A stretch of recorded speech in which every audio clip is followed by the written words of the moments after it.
Hello and welcome to this very first episode of Just a Walk in the Sun, a brand new monthly podcast from the Herefordshire Light Infantry Museum.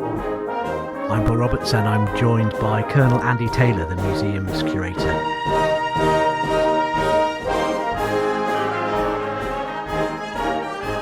Andy, so many questions, so little time. What's this podcast all about then? Well, the museum wants to get its story known, and we see a podcast as part of the IT suite from the museum. We have a website, we have a Facebook page, we have a YouTube page as well.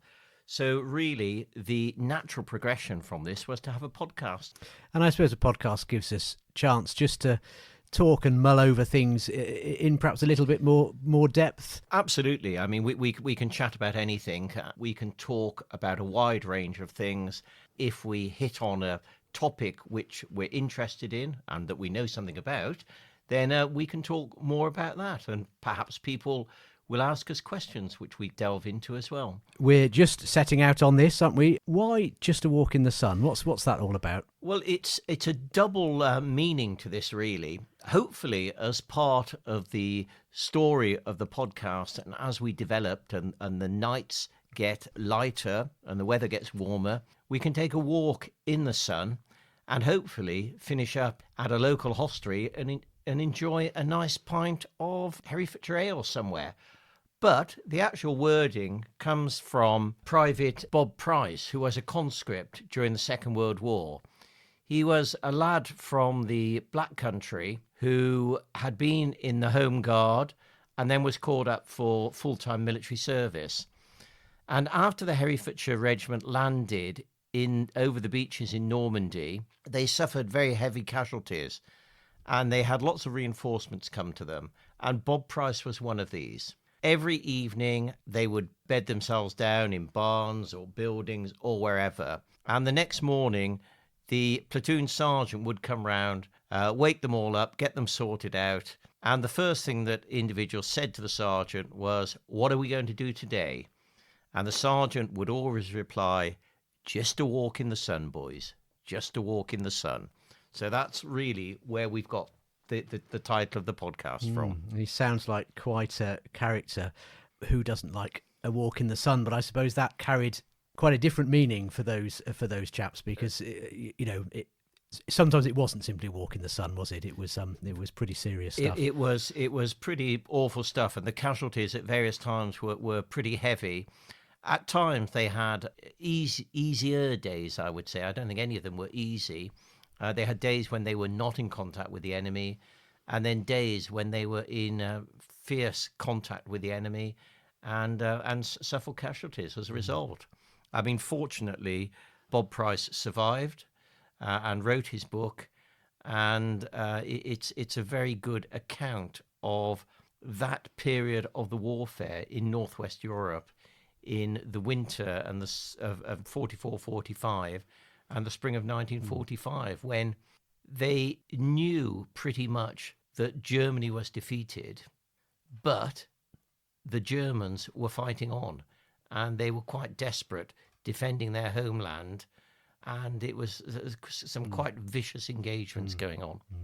So these walks in the sun that we'll be taking is a way of honouring those who served in the regiment in both World Wars, because of course we've talked about the 1st Battalion's involvement during the Second World War, but the 1st Herefordshire Regiment were there in the First World War as well. They served at Suvla Bay, didn't they? And then on in the they did. They served at Gallipoli, at Suvla Bay, and then through the Middle East, and perhaps many of the 1st Battalion in the First World War had perhaps too much sun, because they went from Gallipoli to the Middle East and then fought through the Sinai Peninsula and into Palestine, and were there for almost 3 years.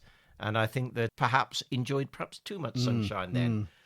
So certainly looking into some of the stories of those, and perhaps some of the stories of the men who served with the second line and were posted to other units, and also perhaps more wider military subjects to do with Herefordshire and family history and how the two intersect. There's a huge amount for us to talk about, isn't there?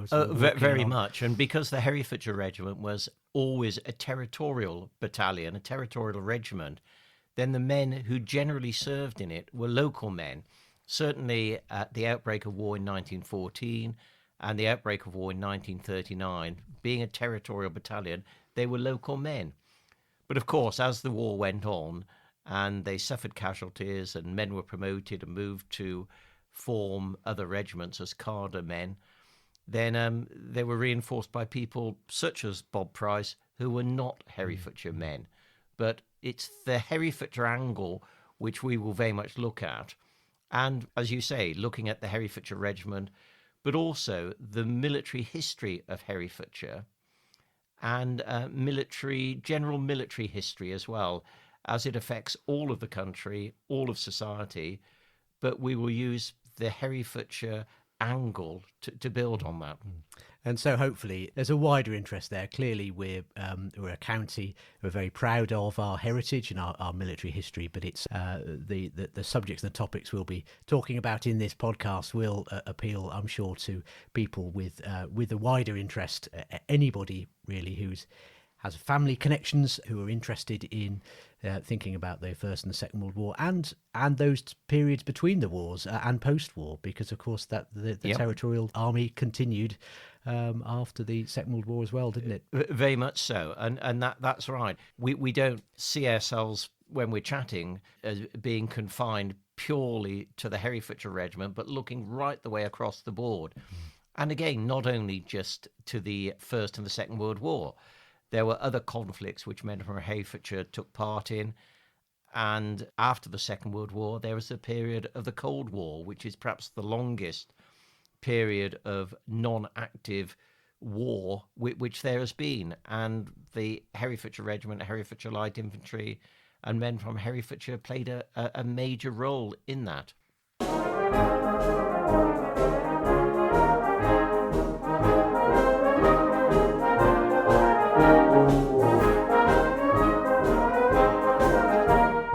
So we've been majoring on the Herefordshire angle. It seems a bit strange for those people musically attuned to these things. Why on earth did we kick off with the Lincolnshire Poacher? Now this is an interesting story which we don't actually know the answer to. When the regiment was formed in 1908, they chose as their regimental quick march the Lincolnshire Poacher. Quite why is lost in the annals of time, but that's why we started off with that music, because it was the regimental quick march of the Herefordshire Regiment. We've talked quite a bit about Herefordshire and our hopes to have a walkout in the sun and to end in hostelry of some sort. I think limbering up for that training, it's always important, isn't it, to train before you go out. Absolutely, to reach the peak of fitness. Indeed. So tonight we've been enjoying a pint of Hereford Best Bitter from the Hereford Brewery, and we were just having a look at the bottles of this beer, and they feature a particularly fine crest, coat of arms, don't they, of the city of Hereford? It's the crest of the city coat of arms, which is particularly apt for this podcast because the officers of the Herefordshire Regiment from 1908 until 1915, their cap badge was the city of Hereford coat of arms. So we now look at this on the label on these bottles, and we could picture that being on the caps of the officers that marched off from the county to the First World War in August 1914, and they also wore this cap badge at Suvla Bay, Gallipoli. So it's a very historic and poignant symbol relating back to the officers of the battalion. And we'll make sure we put a picture of that on the website and accompanying this podcast. So you've heard a little bit about what we're going to be doing with Just a Walk in the Sun from the Herefordshire Light Infantry Museum. So something to look forward to, and there'll be certainly more details about how you can visit the museum in Hereford, commemorating the Herefordshire Light Infantry. And updates, of course, to our progress will be on the on the website and the Facebook page. Absolutely, and links to those are on this podcast description. So we hope that your appetite has been whetted by this first introductory podcast, and we look forward to having a walk in the sun with you next time. I hope you've enjoyed this. We've enjoyed chatting. We look forward to chatting some more and publishing, posting. What do you do with a podcast, Paul? It's a good question. I think you publish a podcast. Okay, we look forward to publishing some more, and hopefully you'll listen to them. Bye for now. Bye-bye. Bye.